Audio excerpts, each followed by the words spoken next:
ऊपर देखना श्रेयस्कर है, ऊपर से नीचे देखना ये श्रेयस्कर नहीं है।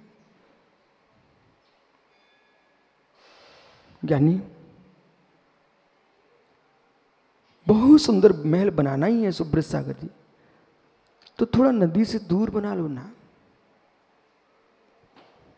अरबों खरबों की संपत्ति लगा के सागर एक महल बनवा रहे हो, मैं तो यूं कहूंगा नहीं बनाओ, अच्छी बात है। यदि बनवा ही रहे हो तो थोड़ा नदी से दूर बनाना। ये मत सोचना कि हम नदी के किनारे बनाएंगे तो नदी के अंदर की बाढ़ की मनोरम दृश्य को देखेंगे। मित्र क्या क्या बह के आया है ये देखूंगा। तो कुछ लोग समुद्र के तट पर बना के बैठना चाहते हैं, मित्र बन भी जाएगा, कुछ चंद्र दिन की खुशहाली तुमको मिल भी जाएगी। एक सुनामी के अंदर मेरे मित्र आप क्या, आपका महल भी उस समुद्र में डूबा मिलेगा। कुछ समझे में कुछ बोला है आपसे। नदी के तट पर मकान बनाएंगे तो मित्र एक बाढ़ में आते ही मकान सहित आप नदी के अंदर मिलोगे। ऐसे अहो ज्ञानियों, अहो तपस्वियों, नारी सरता के बगल में बैठ के अपना चारित्र का महल खड़ा कर रहे हो, एक दिन ऐसा आएगा ये नारी की नदी तुमको बह ले जाएगी। माताओं, यदि आर का माता बनना चाहो तो पुरुषों के समुद्र के तट से दूर रहना, अन्यथा ये समुद्र स्वयं तुमको भी डुबा ले जाएगा, तुम्हारे चारित्र को भी डुबा देगा।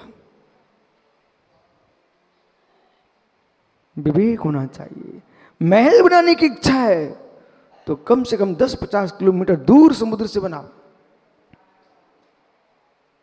नदियों से दूर बनाओ, नालों से दूर बनाओ। और नालों के पास बनाओगे तो मेरे मित्र दुर्गंध पाओगे और मच्छर से काटे जाओगे। समझ रहे ना हार्दिक? नालों के पास मकान बनाओगे तो बेटा उन लोगों से मिलो जो सिटियों में नालों के बगल में रह रहे हैं। मच्छर भी काटते हैं, दुर्गंध भी आती है और लोक में प्रशंसा भी नहीं पा पाते। बोले कहाँ रहता? बोले नाले पे रहता, नाले पर। ऐसे ज्ञानियों जो विषयों के नालों पर बैठ करके चारित्र का महल बना रहे हैं, वे विषयों के मच्छरों से काटे जाएंगे और वासनाओं की दुर्गंध में मेरे मित्र परेशान हो जाएंगे। यदि मकान बनाना संयम का, इन नालों से दूर होकर बनाइए। नाले, नदी, सागर, सरिता और नारी, इनसे दूर रहोगे तो बेटा रक्षा हो जाएगी। अग्नि कितनी समझदार होंगे, बार बार भट्टी पे बैठोगे, कभी ना कभी तो तुम्हारा कपड़ा जलेगा। कितनी समझदार होंगे पंडित जी, आप भी करो, प्रतिष्ठा कराओ, और कितनी हवन कुंड लगा लो, दीपक लगा लो, कभी ना कभी तुम सावधानी की बात करते हो, फिर भी एक ना कोई इंद्र अपना दुपट्टा जला के आ जाता है। अग्नि के पास बैठोगे तो वस्त्र जलेगा। यानी आपसे कह रहा हूं, अग्नि के पास बैठोगे तो दुपट्टा जलेगा, नारियों के पास बैठोगे तो सील का दुपट्टा जलेगा। भगवान क्या कह रहे हैं? माताओं, बुरा नहीं मानना, जो विषय में ऐसा कोई नारियों के पास बैठे दुपट्टा जलेगा, वो विषय नारी आर का बने, ब्रह्मचारी बने, तो उससे कहना इन नरों के पास बैठोगे तो मेरे मित्र ये शेर तुमको खा जाएंगे। जीवन में एक बार महाव्रती अनुव्रती बनने के साथ ज्ञानार्णव जी ग्रंथ का स्वाध्याय जरूर कर लेना चाहिए।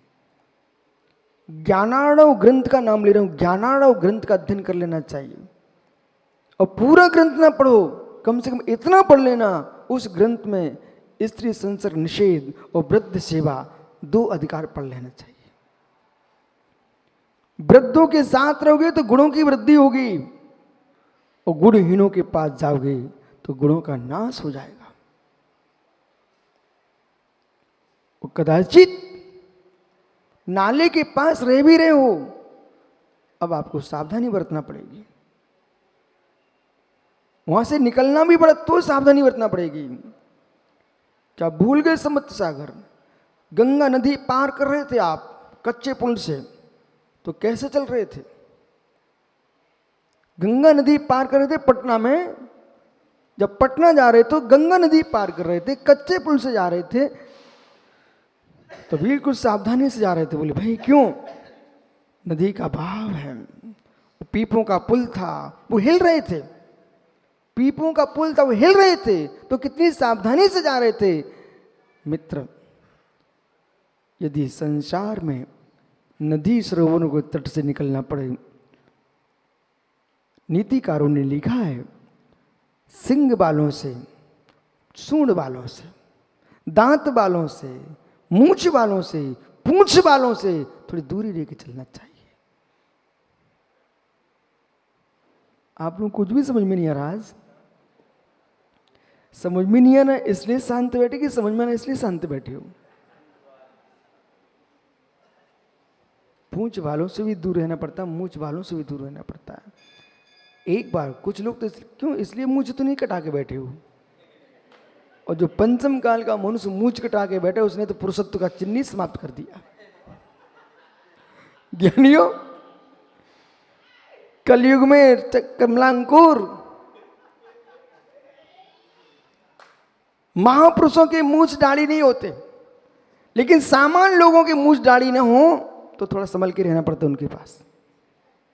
अब विश्वास से सुनो, जिनको बहुत पूछ की आकांक्षा है, बहुत मेरी सम्मान होना चाहिए, पंडित जी, कमल जी, तुम्हारा मित्र ही क्यों ना हो, ज्ञानी क्यों ना हो, पंडित क्यों ना हो, जिसको पूछ की बहुत इच्छा है वो कभी भी धक्का दे सकता है। अपनी पहचान बनाने के पीछे किसी भी की पहचान मिटाना ये अहंकारियों का काम है। अपनी पहचान बनाने के लिए पिता को पुत्रों ने जेल में डाला है, अपनी पहचान बनाने के लिए मित्र बेटियों ने मां को जेल में डाला है, अपनी पहचान बनाने के लिए पिता ने भी पुत्रों के टुकड़े कराए हैं, और मां ने भी, मेरे मित्र, अपनी पहचान बनाने के लिए अपने बेटे की हत्या कराई है। मेरी पहचान न मिट जाए तो पूछो आप कासलीवाल जी से, ऐसी भी तो देश में माताएं हुई हैं, अपनी पहचान मिटते देखकर भयभीत होकर के अपने बेटे को ही मरवा दिया।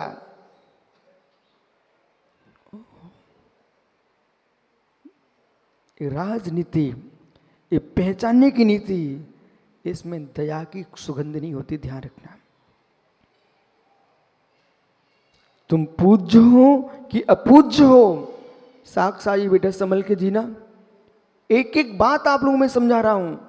सगे से सगे लोग भी भाई, घरों में भाई भाई में झगड़ा हो रहा है, किसके पीछे? या तो धन के पीछे या पूछ के पीछे। मेरी पूछ कम ना हो जाए। दो साधक अपने गुरु की आज्ञा लेकर के बिहार कर गए। आहार समाज दे रही है, ठहरने को स्थान समाज दे रही है, हर प्रकार से समाज सेवा में लगी है, फिर भी दोनों में विसंवाद हो जाए, इसका हेतु क्या हो सकता है? दो साधक अपने गुरु आज्ञा लेकर के धर्म प्रभावना के लिए बिहार करके गए, और बिहार करने के उपरांत आपस में झगड़ने लग जाए तो वहां खोज करना चाहिए, भोजन समाज का है, भवन समाज का है, सेवा समाज कर रही है, फिर भी तुम दो क्यों लड़ रहे हो? इसमें हेतु क्या बन सकता है? एक ही हेतु है, अहंकार, मान कसाय। विनयशील आदमी कभी विसंवाद नहीं कर सकता, क्योंकि विनयशील के साथ कोई विसंवाद कर भी तो नहीं सकता। क्यों? कोई लड़ने को तैयार है, हम तुम्हारे पैर छूने को तैयार है, अब लड़ाई किस बात की? कोई लड़ने को तैयार हुआ है, हम तो तुम्हारे पैर छू रहा हूं। एक बंदर के हाथ में सेव फल, दिनेश भैया ये प्रतिदिन आप देखते हो, एक बंदर के हाथ में सेव फल, वो 50 बंदर टूटते, बोले ये मुझे चाहिए है। मित्र यदि वो छोड़ता नहीं है तो 50 एक साथ मारने को तैयार हैं, उस फल को ही छोड़ के फेंक दे, वे क्यों मारेंगे? उठा लो वो पड़ा जिसके लिए तुम मार रहे थे, जिसके लिए तुम मेरे पीछे पड़े थे। स्वान के मुख में रोटी, शादीलाल जी, स्वान के मुख में रोटी, और एक स्वान के मुख में रोटी दे करके 50 स्वान उसके लिए लड़ने को खड़े हो गए। यदि ये तो मुख की रोटी अंदर ले जाए तो झगड़ा समाप्त, या बाहर फेंक दे झगड़ा समाप्त। जब तक रोटी दिखती रहेगी तब तक स्वान तुम्हारे लिए पीछे पड़ेंगे। ऐसे ज्ञानियों अहंकार की रोटी निकाल के फेंक दो, दुनिया में विसंवाद समाप्त। और जब तक मान है, जब तक मान है, तब तक मेरे मित्र कोई भी सम्माननीय नहीं। जिसके हृदय में मान का निवास है उसके लिए जगत में कोई सम्माननीय नहीं है, और जिसके हृदय से मान का अभाव है उसके लिए हर वस्तु सम्मान का हेतु है। ये उपदेश आज के लिए नहीं सुनना है, यहां से जाके घर में जाके प्रयोग करना। उसके घर में कभी युद्ध ही नहीं हो सकता, कभी झगड़ा नहीं हो सकता। झांझरी कभी भी बेटा कहता है पिताजी मुझे साइकिल चाहिए, तुम साइकिल दे दो, बच्चा कभी नहीं लड़ेगा। दूसरे दिन कहता मुझे सोने की चेन चाहिए, वो भी दे दो, वो तुमको पिताजी क्या भगवान कहेगा। और जैसे आपने कहा बेटा ये नहीं दिला सकता हूं, अब मित्र देख लो घर तुम्हारा लंका बनने वाला है, घर तुम्हारा लंका बनने वाला है। यदि मेरे से कहे हार्दिक गुरुजी इंदौर जाना है, तो मैं कि चला जा बेटा फिर लौट आना, तो क्यों लड़ेगा।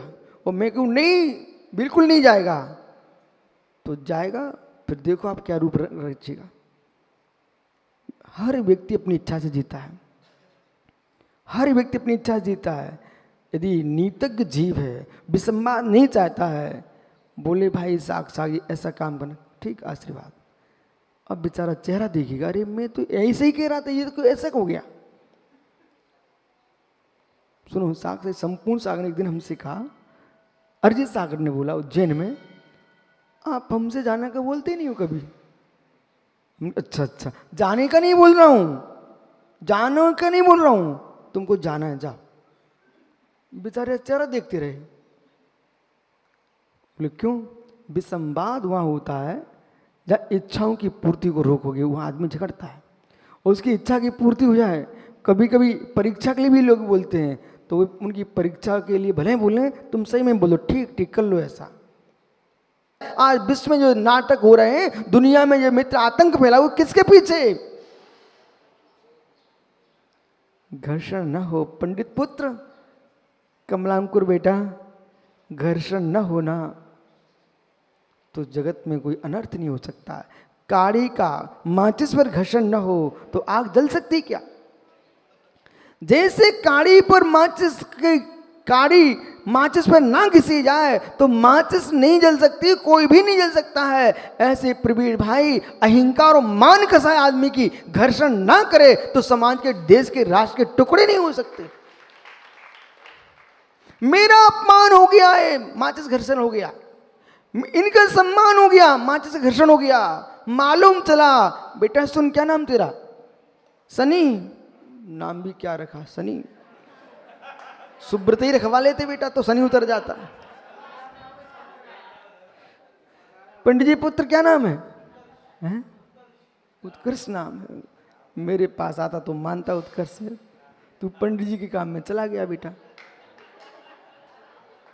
अब थोड़ी होगा उत्कर्ष, शादी के बाद उत्कर्ष थोड़ी होता है, अपकर्ष ही अपकर्ष होता है। लेकिन बेटा, पर बेटा एक काम करो, ये निष्कर्ष निकाल लो। अब ये निष्कर्ष निकालो, अब शादी तो हो चुकी है, हम ऐसा काम करेंगे, अच्छी अच्छी संतानों को जन्म देंगे और जिन शासन में श्रावक बनाएंगे, सास समाज का उत्कर्ष करेंगे। ऐसा निष्कर्ष कर लो, कम से कम सिद्ध भूमि में इतनी प्रतिज्ञा करके जाओ, बेटा सासू की बेटी के पेट में आए बच्चे की हत्या कभी नहीं कराएंगे। नियम ले सकता है, कर लो कार्य, कम से कम पंचेंद्रीय समाज की रक्षा तो होगी। बेटा तुमने बहुत अच्छा काम किया, बैठ जाओ। सनी ठहर बालक, वो जो माचिस है ना, माचिस में आग कब लगती है? सुन, माँ है, पिताजी है, बेटा सुन मेरी बात। सनी, माता पिता झगड़े ना, दोनों के पक्ष में मत जाना। तेरे लिए माँ भी पूज्य, पिता भी पूज्य। निपटारा दूर से कराते रहना। और कहीं पिता आके निकाले आपके ऊपर, बोले तेरी माँ सता रही है, तो दूर खड़े होके बोलना पिताजी ये मेरे हाथ में माचिस है। क्या बोलना? पिताजी ये मेरे हाथ में माचिस है, मेरा हाथ भी नहीं जल रहा है, माचिस भी नहीं जल रही है। फिर धीरे से एक काड़ी निकालना, देखो पिताजी ये जल गई। बोले पिताजी माँ माँ है, उसे आप ही लेके आए थे। और माँ कहेगी बेटा ये पिता तुम्हारा बात नहीं मानता, मुझे डांटता पीटता है। तो कहना माँ मेरे हाथ में माचिस है, एक काड़ी है। पिता इतना खराब होता तो तुम बरमाला डालने गई क्यों थी? अब प्रश्न ये तो खराब कौन है? बोले माँ और मेरे तात। कसाय का घर्षण दोनों में ना होता तो ये चिंगारी ना उत्पन्न होती। सबके लिए मैं नीति दे रहा हूं, एक माचिस की काड़ी सबको दिखाना। आप लोग जैसे किसी के विषम पे संवाद हो, बस यशोधर सागरी माचिस की काड़ी दिस से लाए। वो डिब्बी कह रही है हम तो जेब में भी रह लेते हैं, लेकिन आप घर्षण मत करो। ऐसी हर प्राणी प्रेम से आप रखो तो शेर भी तुम्हारे साथ में रह लेता, मित्र अजगर भी तुम्हारे साथ रह लेता। प्रेम से रखो, और प्रेम से नहीं रखा तो मेरे मित्र स्वयं का बेटा भी जेल में डाल देता। औरंगजेब से मिल लो आप। कुड़िक से मिलो, अपने पिता को जेल में डाल दिया। कंस से मिलो, अपने पिता को छीके पर टांग दिया। पर सनी ऐसा तू मत करना, पक्का? नोवा नमोकार पढ़ लो। अरे बेटा आज सब बोलते हैं, जब घर में सासू की बेटी आती ना सब भूल जाते फिर माता पिता को।